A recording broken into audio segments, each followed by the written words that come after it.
Étudions ensemble la méthode dans cette vidéo pour déterminer une équation cartésienne de droite. C'est très simple, regarde. Imaginons que je considère deux points. Un point A de coordonnées 1, 2 et un point B de coordonnées moins 4, 7. Et que je vous demande de déterminer une équation cartésienne. De la droite, donc qu'est-ce que je vais faire dans un premier temps? J'ai besoin d'un point, bon j'en ai deux, c'est super, et d'un vecteur directeur. Un vecteur directeur, ici je vais prendre le vecteur AB. Le vecteur AB est un vecteur directeur de la droite AB. Je calcule donc les coordonnées d'un vecteur directeur. Je te rappelle la formule, xb moins xa, yb moins yk. Ça va me donner moins 4 moins 1, c'est-à-dire moins 5, et ensuite 7 moins 2, c'est-à-dire 5. Et je te rappelle qu'une équation cartésienne d'une droite, elle est de la forme ax plus by plus c égale 0, et que lorsque j'ai un vecteur directeur, ici c'est moins b, le même b qu'ici, et ici c'est a. Donc ici, si moins b vaut moins 5, ça veut dire que b vaut 5, et si a vaut 5, que a vaut 5. Je peux remplacer. Du coup, mon équation cartésienne ici, elle va être de la forme 5x plus 5y plus c égale 0. Et il me manque la valeur de c. Et pour trouver la valeur de c, je vais prendre un des deux points. Que je prenne A ou que je prenne B, ce sera pareil. Je vais prendre A. Je dis que le point A appartient à la droite AB, mais du coup, si le point A appartient à la droite, ça veut dire que ses coordonnées vont vérifier l'équation cartésienne de la droite. Donc qu'est-ce que je vais avoir? En remplaçant x par 1 et y par 2, le résultat sera bien égal à 0. Mais du coup, j'aurai une équation d'inconnu C et je vais pouvoir trouver C. Donc ici, 5 fois 1 plus 5 fois 2 plus C égale 0. Donc ici, qu'est-ce que j'ai? J'ai 5 plus 10 égale 15. 15 plus C égale 0. Et si 15 plus C égale 0, ça revient à dire que C égale moins 15. Et oui, mais si C vaut moins 15, j'ai plus qu'à conclure qu'une équation cartésienne de la droite AB s'écrira sous la forme 5x plus 5y moins 15 égale 0. Voilà comment on détermine une équation cartésienne d'une droite. Cette étape est fondamentale. Il faudra toujours l'écrire pour ne pas perdre de points et pour être bien rigoureux sur comment tu as fait pour trouver la valeur de l'inconnu C ici. Apprenons ensemble comment vérifier qu'un point appartient à une droite. C'est très simple, regarde. Si je te donne une équation cartésienne d'une droite D et un point A et que je te dis est-ce que le point A appartient à la droite D? Qu'est-ce qu'on va faire? On va dire que le point A appartient à D si et seulement si les coordonnées de A vont vérifier cette équation-là. C'est-à-dire que je vais remplacer x par 1 et y par 3. Je vais effectuer le calcul et je vais regarder. Si j'obtiens 0, le point il appartient. Si j'obtiens pas 0, le point n'appartient pas à la droite. Vérifions ça ensemble. Je vais remplacer x par 1, ça me fait 2 fois 1, moins 3, j'ai remplacé y par 3, plus 1. J'obtiens 2 moins 3 plus 1, ça fait moins 1 plus 1, ça fait 0. Je suis content. Quand je remplace x par 1 et y par 3, j'obtiens bien 0. Donc, je peux conclure que le point appartient bien à la droite D. Voilà comment on fait. Si je n'avais pas trouvé 0, j'aurais répondu que le point n'appartient pas. J'en suis sûr que tu as compris, c'est vraiment pas compliqué. Apprenons ensemble à déterminer l'équation réduite d'une droite. Je vais faire pareil que pour une équation cartésienne, je vais partir de deux points. Imaginons que je prenne le point A de coordonnées moins 4, 6 et le point B de coordonnées 2, 5. Et que l'on s'amuse maintenant à déterminer l'équation réduite d'une droite. Comment je fais? Déjà, on sait que l'équation réduite d'une droite s'écrit sous la forme y égale mx plus p. Et que m, c'est ce que l'on appelle le coefficient directeur. Et que pour calculer m, quand on a deux points, on va faire yb moins yk sur xb moins xa. Donc là, j'ai xa, yk, xb, yb. Allons-y. Yb, 5 moins yk, 6, divisé par xb, 2, moins 4. Ça me fait moins 1 sixième. Ça y est, j'ai trouvé la valeur du coefficient directeur. Donc je peux dire que du coup, maintenant y, c'est moins 1 sixième de x plus p. Qui me manque? P. P, vous savez que c'est l'ordonnée à l'origine. Et pour déterminer P, on va se servir d'un des deux points qui appartient à la droite. Je vais par exemple prendre le point B. Je vais dire que le point B, de coordonnées 2, 5, il appartient à la droite AB. Donc si un point appartient à une droite, alors ses coordonnées vérifient l'équation de la droite. C'est-à-dire que ici, quand je vais remplacer x par 2 et y par 5, je vais avoir une égalité. Et ça va permettre de trouver la valeur de l'inconnu P. Allons-y. Je remplace donc x par 2 et y par 5. Donc je vais avoir 5 qui va être égal à moins 1 sixième fois 2 plus P.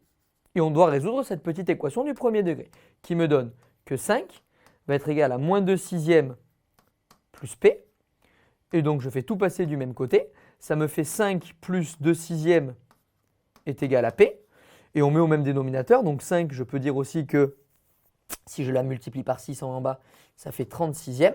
Et donc que P va être égal à 32 sixièmes. On divise par 2. Hein. Donc 32 sixièmes, ça va nous faire 16 tiers. Ça y est, j'ai trouvé P. Donc je peux conclure que l'équation réduite de ma droite, ça va être moins 1 sixième de x plus 16 tiers. Et j'ai gagné. On détermine le coefficient directeur et ensuite on détermine l'ordonnée à l'origine en se servant d'un des deux points. Si j'avais pris le point A, ça aurait marché tout aussi bien.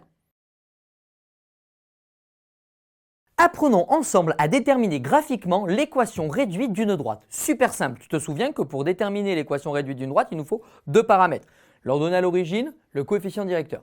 Alors, l'ordonnée à l'origine, il est trop simple, c'est celui qui va couper l'axe des ordonnées quand x vaut 0. Ici, c'est la valeur de P. Ici, je me rends compte que P vaut 1. Et oui, l'ordonnée à l'origine, ça veut dire quoi? Ça veut dire quelle est l'ordonnée du point qui a pour abscisse 0. Eh bien, l'ordonnée du point qui a pour abscisse 0, c'est l'ordonnée à l'origine. Et ensuite, il me faut le coefficient directeur. Donc, je vais enlever le 1 ici, comme ça, je ne suis pas gêné. Ici, je te mets quand même la graduation pour que tu comprennes. Comment je fais maintenant pour déterminer le coefficient directeur? Eh bien, je pars d'un point de la droite. Moi, je pars généralement de là. Je me décale d'une unité. Tu as vu, je me suis décalé de 1. Et je regarde de combien je monte. Donc là, j'ai 1, là, j'ai 2, là, j'ai 3. Je regarde de combien je monte jusqu'à de nouveau rencontrer la droite. Hop! Je suis parti de là, je me suis décalé d'une unité, je suis monté de 2. Eh bien, c'est la valeur du coefficient directeur. Donc P vaut 1, M vaut 2. Je peux conclure que ici, la droite, elle a pour équation y égale 2x plus 1. Voilà comment on fait en fait pour déterminer l'équation réduite d'une droite. C'est facile. Un point, tu pars d'un point de la droite, tu te décales d'une unité, tu regardes de combien tu montes. Si tu montes, il est positif. Si j'étais descendu, le coefficient directeur aurait été négatif. Et ensuite, je lis la valeur de l'ordonnée à l'origine qui est le point d'intersection de la droite avec l'axe des ordonnées. C'est l'ordonnée de ce point et c'est super facile. J'en suis sûr qu'il y a 20 sur 20 à la prochaine interro là-dessus. Tu sais résoudre des systèmes par substitution, mais par combinaison linéaire, ça te fait toujours peur. Et pourtant, c'est super simple et je vais te montrer dans cette vidéo que tu en as pour 2 minutes. Regarde. Ça veut dire quoi résoudre par combinaison linéaire? Déjà, il faut que tu connaisses une propriété sur les systèmes, c'est que tu as le droit de multiplier les lignes par n'importe quel nombre, ça ne va rien changer. Ici, la combinaison linéaire, elle va par exemple me permettre de faire disparaître une inconnue. Ici, j'ai envie d'enlever x. Ok, qu'est-ce que je vais faire? Je vais multiplier par 3 la première ligne. Pourquoi? Parce que j'ai envie qu'il y ait autant de x en haut qu'en bas. Donc, qu'est-ce que je vais faire? Fois 3. Je peux écrire ici que je vais faire un fois 3 ici, une autre couleur. Ça va me donner un nouveau système qui est équivalent. Et je vais avoir donc 6x moins 9y égale 12. J'ai tout multiplié par 3. Et en bas, j'ai rien touché.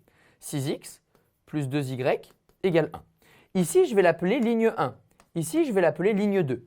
Et ensuite, j'ai le droit de faire des opérations sur les lignes sans que ça change quoi que ce soit non plus. Eh bien, je vais remplacer la ligne 1 de mon système par la soustraction de la ligne 1 avec la ligne 2. J'ai le droit. Donc ici, je vais soustraire les deux lignes. Ça va me donner un nouveau système. Ici, la première ligne, c'est une nouvelle ligne. C'est la ligne 1 moins la ligne 2. Donc ça va donner 6x moins 6x. Oh, il n'y a plus d'x. Mais c'était fait exprès. Moins 9y moins 2y moins 11y. Et ensuite, 12 moins 1 égale 11. Oh, trop bien. Et je ne touche pas la deuxième ligne qui reste comme ça. Mais ce qui est génial, là, regardez, c'est que ça me donne directement une valeur de y. Ça veut dire que y vaut moins 1. Mais si y vaut moins 1, je n'ai plus qu'à remplacer y par moins 1 dans la deuxième ligne. Donc, il va me rester 6x moins 2 égale 1. Donc, ça va me donner toujours moins y égale moins 1. Ça, je ne le touche plus, j'ai gagné. Et là, ça me fait 6x égale 3. Ben, ça y est, c'est terminé. J'ai donc soit y qui vaut moins 1, ou bien j'ai que x vaut 3 sixièmes, donc 1 demi. Voilà une méthode de résolution par combinaison linéaire. Combinaison linéaire, c'est-à-dire qu'on a le droit de combiner les lignes entre elles, les multiplier par un nombre, faire des soustractions et des opérations avec les lignes sans que ça change rien à la résolution. Et ça permet d'isoler une seule inconnue en faisant disparaître l'autre pour que ça aille beaucoup plus vite dans les calculs. Je sais que tu as peur et que la substitution, la méthode de substitution te rassure. Et pourtant, c'est ça qui marche le mieux parce que c'est le plus simple possible. Apprenons dans cette vidéo à déterminer la position relative de deux droites du plan. Premier cas, si elles sont parallèles, c'est-à-dire si leurs vecteurs directeurs sont collinéaires ou bien si leurs coefficients directeurs sont égaux. Dans ces cas-là, les droites sont parallèles. Moi, ce qui va m'intéresser, c'est comment on fait par exemple si elles sont séquentes, c'est-à-dire que leurs vecteurs directeurs ne sont pas collinaires ou leurs coefficients directeurs ne sont pas égaux. Eh bien, il va falloir résoudre un système. Imaginons que je donne une droite D qui a pour équation réduite ou même cartésienne, changeons, 2x moins y plus 1 égale 0. Et qu'ensuite je te donne une droite D' qui a pour équation cartésienne moins 3x plus 2y égale 0. Et que je te demande, détermine-moi, alors on se rend compte ici qu'un vecteur directeur, donc moins b, a, donc ce sera moins b, donc 1, 2, je l'appelle u, ici je l'appelle u', et ici je vais avoir moins 2, moins 3. On se rend compte que les deux vecteurs ne sont pas collinéaires, donc je suis sûr que les droites sont séquentes. Déterminons les coordonnées de leur point d'intersection. Comment on fait? Eh bien, je vais écrire un système avec justement les deux lignes. On y va. Le plus 1, je le fais passer de l'autre côté déjà. Comme ça, je suis tranquille. Ça fait moins 1. Eh bien, je vais maintenant m'atteler à résoudre ce système. Je sais que tu adores, donc je vais le faire par substitution. Je vais isoler le y.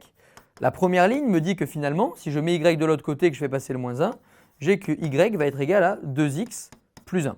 Et je vais remplacer y par 2x plus 1 dans la deuxième ligne. Donc je vais avoir moins 3x plus 2 facteurs de 2x plus 1 égale 0. Ce qui me donne toujours la première ligne que je ne touche pas, y égale 2x plus 1. Et ici, moins 3x plus 4x plus 2 égale 0. Je réduis.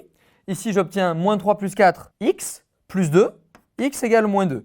Mais si x égale moins 2, j'ai qu'à remplacer x par moins 2 là-dedans pour obtenir la valeur. Y égale 2 fois moins 2 plus 1, ça fait donc moins 4 plus 1, moins 3. J'ai trouvé les coordonnées du point d'intersection. Le point qui a pour abscisse moins 2 et pour ordonnée moins 3, c'est le point d'intersection de ces deux droites. Donc première chose à faire quand tu veux étudier la position relative de deux droites.